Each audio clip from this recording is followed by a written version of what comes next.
Assalamualaikum warahmatullahi wabarakatuh.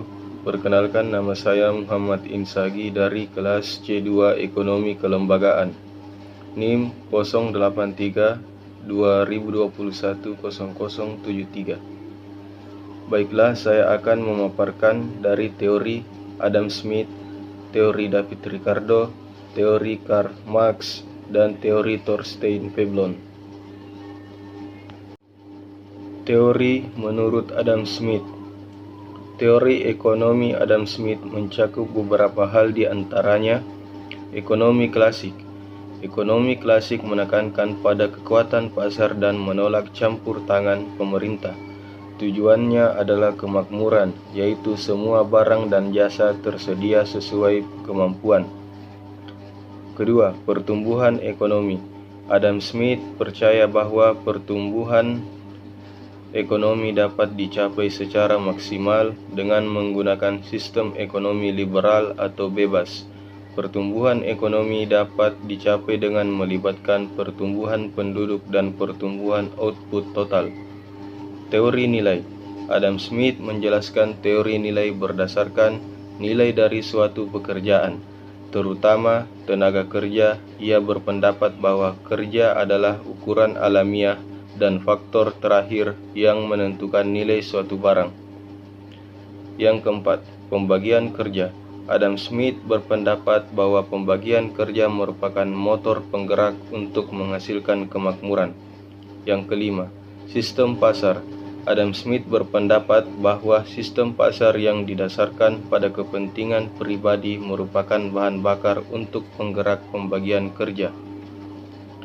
Adam Smith dikenal sebagai bapak ekonomi modern.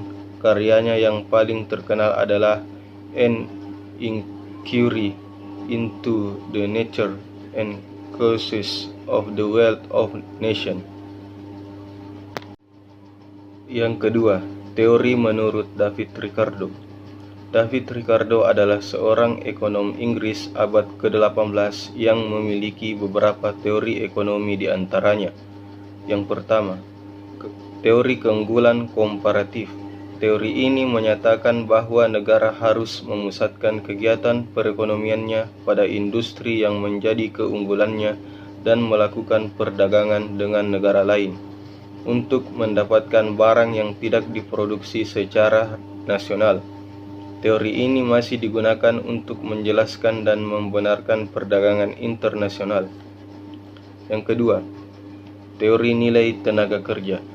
Teori ini menyatakan bahwa nilai suatu barang dapat diukur dari tenaga kerja yang dibutuhkan untuk memproduksinya. Yang ketiga, teori kuantitas. Teori ini menyatakan bahwa kuat atau lemahnya nilai uang yang sangat beruntung pada jumlah yang beredar. Yang keempat, pertumbuhan ekonomi. Teori ini menyatakan bahwa pertumbuhan ekonomi suatu negara ditentukan oleh pertumbuhan penduduk. David Ricardo juga berpendapat bahwa ilmu ekonomi adalah studi yang mengkaji hukum bagi masyarakat dari berbagai golongan. Selanjutnya, yang ketiga, ada teori Karl Marx. Teori Karl Marx meliputi yang pertama, yaitu teori konflik. Teori sosial yang menyatakan bahwa masyarakat selalu berada dalam konflik karena persaingan untuk mendapatkan sumber daya yang terbatas. Yang kedua, teori kelas sosial. Marx berpendapat bahwa kelas-kelas sosial adalah aktor utama dalam kelangsungan hidup suatu masyarakat. Ia mendefinisikan kelas berdasarkan siapa yang menguasai properti dan alat produksi, siapa yang melakukan pekerjaan, dan hubungan sosial yang terlibat. Yang ketiga, teori kritik terhadap kapitalisme. Marx berpendapat bahwa kapitalisme mencuri nilai lebih yang dihasilkan melalui proses produksi atas kerja buruh. Ia yakin bahwa sistem kapitalis akan menghancurkan dirinya sendiri dan digulingkan oleh para pekerja yang tertindas. Yang keempat, teori nilai tambah. Marx menyatakan bahwa manusia bisa menghasilkan nilai yang lebih dari apa yang dibutuhkannya sendiri. Yang kelima, teori sosialisme. Marx berpendapat bahwa dalam sosialisme kepemilikan hak atas alat produksi harus berada di tangan masyarakat secara kolektif. Yang keenam, teori ideologi. Marx mengartikan ideologi sebagai pandangan hidup yang dikembangkan berdasarkan kepentingan golongan atau kelas sosial tertentu. Pemikiran politik dan ekonomi Karl Marx dianggap sebagai ancaman terhadap kapitalisme barat. Selanjutnya yang keempat ada teori Thorstein Veblen. Adalah teori ekonomi dan sosiologi yang membahas tentang konsumsi mencolok, lembaga, dan evolusi sosial. Konsumsi mencolok. Veblen berpendapat bahwa manusia menggunakan konsumsi untuk menunjukkan status sosial mereka. Ia menciptakan konsep conspicuous konsum dan conspicuous leisure dalam bukunya The Theory of the Leisure Class 1899. Lembaga. Veblen mendefinisikan lembaga sebagai kebiasaan berpikir yang berlaku sehubungan dengan hubungan tertentu dan fungsi tertentu dari individu dan masyarakat.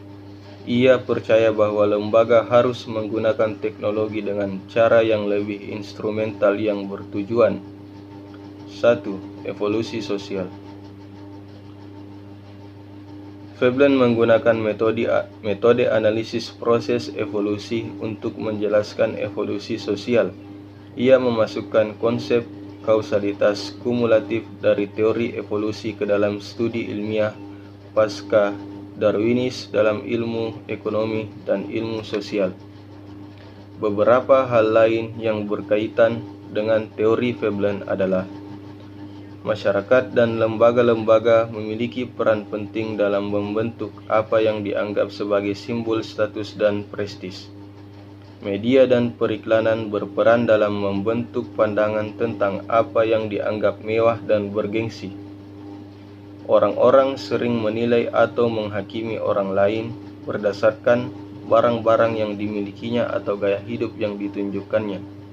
Baiklah, itulah tadi pemaparan dari teori-teori yang saya paparkan. Sekian dan terima kasih. Wassalamualaikum warahmatullahi wabarakatuh.